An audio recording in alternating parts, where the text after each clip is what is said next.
ఎండాకాలంలో ఈ ఎండ వేడికి తట్టుకొని ఎలా ఉండగలగాలి? ఎండ వేడికి గూడా చాలా మందికి బీపీ ఫ్లక్చుయేట్ అవుతూ ఉంటుంది. అలాంటి వాళ్ళు ఎలాంటి జాగ్రత్తలు తీసుకోవాలి? సో, మోస్ట్ కామన్‌గా ఎండాకాలంలో మనం ఇన్ఫెక్టివ్ కాజెస్ కన్నా ఎక్కువ గూడా ఈ సమ్మర్‌లో వచ్చే హీట్ స్ట్రోకు, హ్మ్. సో, సమ్మర్ హీట్ దీనివల్ల వచ్చే డీహైడ్రేషన్ తాలూకు లక్షణాలు ఎక్కువ చూస్తూ ఉంటాము. హ్మ్. సో, హీట్ స్ట్రోక్ తగిలినప్పుడు ఏందంటే యూజువల్లీ వాళ్ళకి హెడేక్ రావడము, థర్స్ట్ ఎక్కువ అనిపియడము, అండ్ ఇంకా సివియర్‌గా ఉన్నప్పుడు ఏమవుతుందంటే ఆల్టర్డ్ సెన్సోరియం అంటే కొంచెం తిక్కగా అనిపియడము, ఓకే. వామిటింగ్స్ రావడము, డయేరియా లాంటివి రావడము, హ్మ్. ఆల్టర్డ్‌గా ఉండడము ఇవన్నీ ఉంటాయి హెడేక్‌తో పాటు. అండ్ బాడీ టెంపరేచర్ కూడా చాలా ఎక్కువ అయిపోతుంటుంది. 1 ఆర్ 2 1 టెంపరేచర్ వస్తుంది. సో, అంత తీవ్రంగా ఉన్నప్పుడు హాస్పిటల్‌కెళ్ళాలి. హ్మ్. సో, ఇవన్నీ ప్రివెంట్ చేయాలంటే మనం బయటికి యూజువల్లీ మధ్యాహ్నం టైంలో మనం బయటికెళ్ళడం అవాయిడ్ చేయడం మంచిది. ఎస్పెషల్లీ ఇండస్ట్రియల్ వర్కర్స్ గానీ, ఈ కన్‌స్ట్రక్షన్ వర్కర్స్ గానీ వీళ్ళందరూ ఏంటంటే they are directly because of their profession they are directly exposed to direct summer heat. So, వాళ్ళు హైడ్రేషన్ ఎక్కువ తీసుకుంటున్నాము.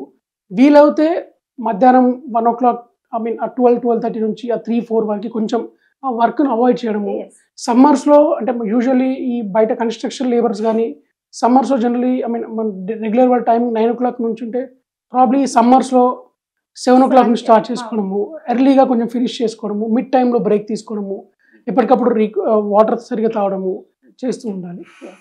సార్ హై బీపీ ఎక్కువ ఉన్న వాళ్ళకి ఎలాంటి ఆరోగ్య సమస్యలు వస్తూ ఉంటాయి?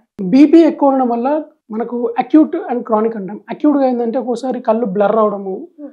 అండ్ విట్రస్ హెమరేజ్ అంటారు. కళ్ళల్లో సప్లై రక్తనాళాల్లో చితకడము, ఒకసారి బ్రెయిన్ హెమరేజిక్ స్ట్రోక్స్ అంటారు. హ్మ్. అంటే ఒక్కొక్కసారి బీపీ మరీ 200 అట్లా దాటినప్పుడు ఒక్కొక్కసారి బ్రెయిన్‌లో రక్తనాళాలు ప్రెషర్ తట్టుకోలేక చితకడము, ఒక్కోసారి హార్ట్‌కి సప్లై అంటే బీపీ చాలా అంత ఎక్కువైనప్పుడు ఏమవుతుందంటే రక్తనాళాలు నారో అవుతాయి.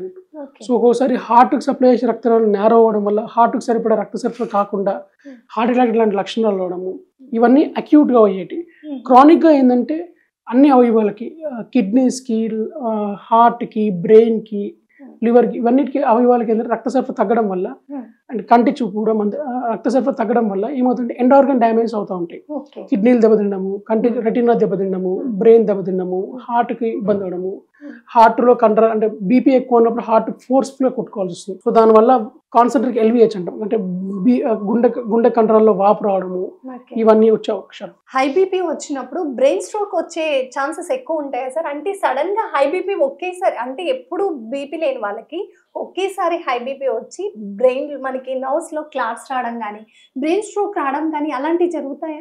బ్లడ్ క్లాట్ కావడం కాదు గానీ, బ్రెయిన్‌లో బ్లడ్ వెసెల్ రప్చర్ అయిపోవడం. కొందరికేందంటే పుట్టుకతోనే బ్రెయిన్‌లో అన్యూరిజమ్స్ అని ఉంటాయి. ఓకే. అంటే చిన్న వీక్ పాయింట్స్‌లా ఉంటాయి. హ్మ్. అవి అంత ప్రెషర్స్ తట్టుకోలేక బ్రేక్ అవ్వడము. సో, హుహు. దానివల్ల బ్రెయిన్‌లో బ్లడ్ బ్లీడ్ అవ్వడము. హ్మ్. బ్లీడ్ అవ్వడం వల్ల హెమరేజిక్ స్ట్రోక్ అంటాము. హ్మ్. సో, ఈ బ్రెయిన్ స్ట్రోక్స్ వచ్చే అవకాశం ఉంటుంది. సార్ మనకి బీపీ ఉంది లేదు, హై బీపీ, లో బీపీ అన్నప్పుడు సడెన్‌గా హై బీపీ అనేదైతే ఒకేసారి పెరగదు గదా! దాన్ని మనం ఎలా గుర్తించొచ్చు? సింప్టమ్స్ ఏమన్నా ఉంటాయా మనకి ముందు? సో, మనకు ప్రైమరీగా హెడేక్ అనేది సబాక్సిపిటల్ హెడేక్ అంటాం.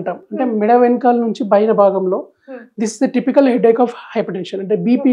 బీపీ వల్ల చిన్నగా మనకు మెడల నొప్పి గానీ, నెక్ పెయిన్ పైన కొంచెం సబాక్సిపిటల్ రీజియన్‌లో హెడేక్ వస్తూ ఉంటుంది. అది టైట్‌గా అనిపిస్తూ ఉంటుంది.